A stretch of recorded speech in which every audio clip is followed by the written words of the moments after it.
This is Marla. Marla is trained, and she's a very smart little girl, but sometimes she's a little defiant. Isn't that right? So today we're using the cat food can with Marla because she's not allowed to have them anymore. Isn't that right, Marla? And we're going to teach her to leave it. That way the cats can get the cat food and Marla won't steal it from them. We're going to use these treats because Marla really likes these.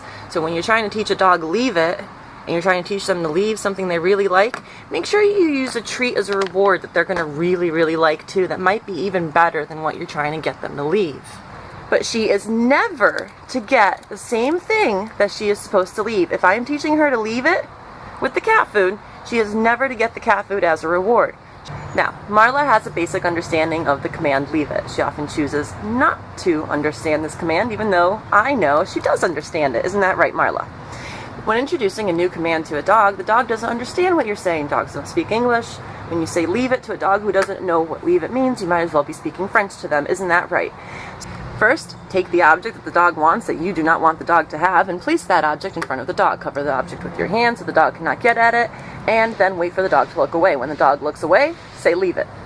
She's already used to this. She's giving me the look of death, like, why are you trying to get me to leave something again that you've already had me leave 100 times? She's looking at the object, and then she walks away. Good girl. When she walks away, she gets a treat. Good. If you are having a little bit of difficulty with your dog, for example, if your dog keeps lunging at the object that you are trying to get your dog to leave, then you would want to increase the distance. Now, when you get to a point where your dog is not only looking away from that which you want your dog to leave, but your dog is also walking away, that's the time to jackpot. That's when you bring out the treats and bring out the affection and take away that which you want your dog to forget about. You have to keep practicing this. Doing this once will not work. Remember, you have to be present to tell your dog to leave it. So if you can't trust your dog unsupervised, you have to keep your dog crated. This is Scooby. He also likes cat food.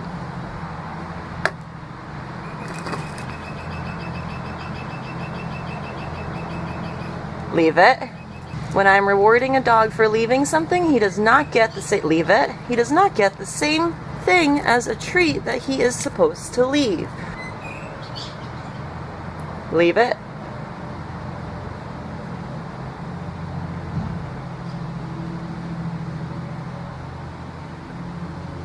Leave it. He was looking away, but he still had his head pointed at the target.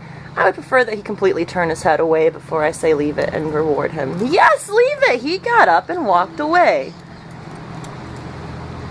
Leave it. Good boy. Meet Alfie. Alfie also likes cat food. Alfie has no idea what leave it means at all. Leave it. Leave it. Leave it. Leave it.